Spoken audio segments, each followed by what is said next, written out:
हनुमान जी का एक ऐसा मंदिर है जिसे देखते ही अत्याचारी मुगल शासक औरंगजेब बेहोश हो गया था। लेकिन मंदिर में उसने ऐसा क्या देख लिया था कि वो बेहोश हो गया। इस वीडियो में हम यही बताने वाले हैं आपको।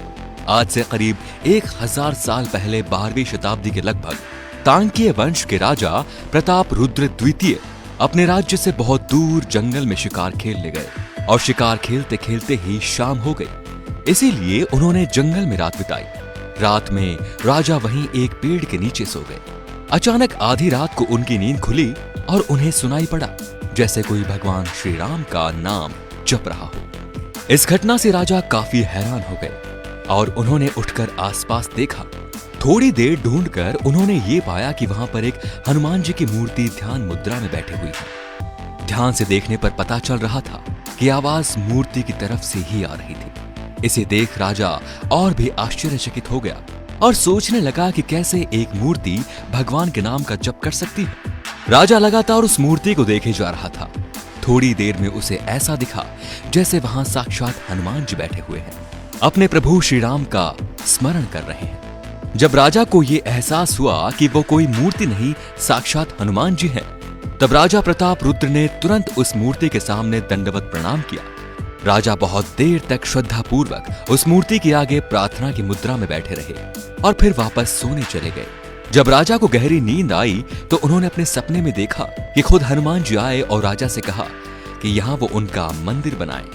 यह सपना देखकर राजा की नींद खुल गई। वहां से वो तुरंत अपने राज्य की ओर वापस चल पड़ा। अपने राज्य में पहुंचकर राजा ने अपने समस्त मंत्रियों और विद्वानों को एक सभा में बुलाया और सबको अपने सपने के बारे में बताया।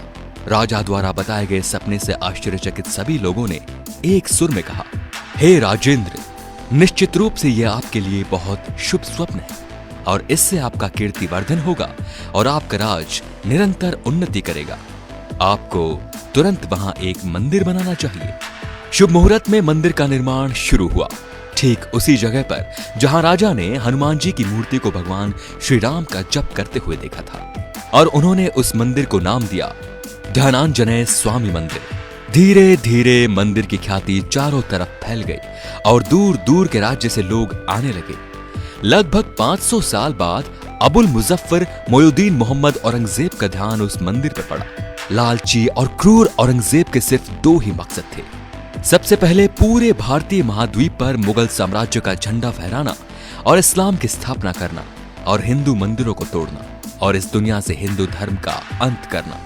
कि औरंगजेब और मुगल काल में 60,000 से भी ज्यादा मंदिर ध्वस्त किए गए थे, जिसमें 15 मुख्य मंदिर तोड़े और तोड़ने का प्रयास किया गया, जिनमें काशी विश्वनाथ, सोमनाथ और केशव देव जैसे मंदिर विराजमान थे। औरंगजेब ने साल 1676 में गोलकुंडा के किले पर अपना कब्जा जमा लिया। किले पर कब्जे के बाद उसने वहां के मंदिरों को ध्वस्त करने का अभियान शुरू किया, जिसमें वो हैदराबाद के बाहरी इलाके में बसे एक हनुमान मंदिर में पहुंचे। ये वही ध्यानांजनेय स्वामी मंदिर था। उसने अपने सेनापति से इस मंदिर को गिरने का आदेश दिया। इस मंदिर को तोड़ने के लिए सेनापति अपनी सेना को लेकर आगे बढ़ा। जैसे ही एक सैनिक ने अपने हथियार से मंदिर की दीवार पर प्रहार किया तो वो वहीं का वहीं खड़ा रह गया, मानो जैसे वो पत्थर बन गया हो। फिर एक के बाद एक सैनिकों का ऐसा ही हाल होने लगा। सभी मूर्ति की तरह खड़े रह गए। ये देख सेनापति घबरा गया और बाकी बची सेना को लेकर औरंगजेब के पास पहुंच गया। सेनापति ने यह सारी घटना औरंगजेब को बताई और उस मंदिर को ना तोड़ने की सलाह दी। ये बात सुनकर औरंगजेब गुस्से से दिल मिला उठा। औरंगजेब ने सेना की कमान अपने हाथों में लेकर उस मंदिर को तोड़ने के लिए आगे बढ़ा। सभी सैनिक घबराए हुए थे और वो मंदिर के पास पहुंचे।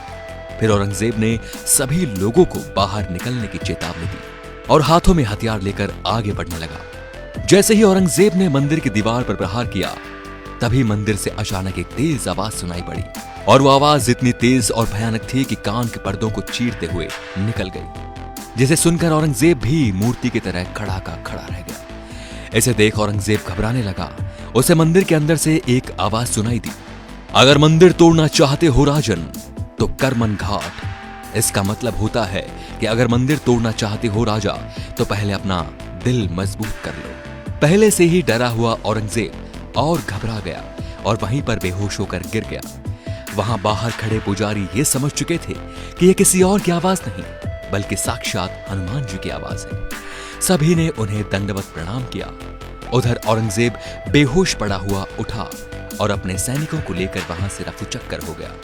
तब से कहते हैं कि इस मंदिर को तोड़ने का जिसने भी प्रयास किया वो वहां पर पत्थर बनकर रह गया। उसी घटना के बाद से इस मंदिर का नाम करमन घाट के नाम से भी जाना जाने लगा। तो दोस्तों, आपको ये वीडियो कैसा लगा हमें कमेंट करके जरूर बताइए। और हाँ, इस वीडियो को ज्यादा से ज्यादा शेयर कीजिए ताकि हमारे हिंदू भाई भी इस मंदिर के बारे में जान सके। धन्यवाद।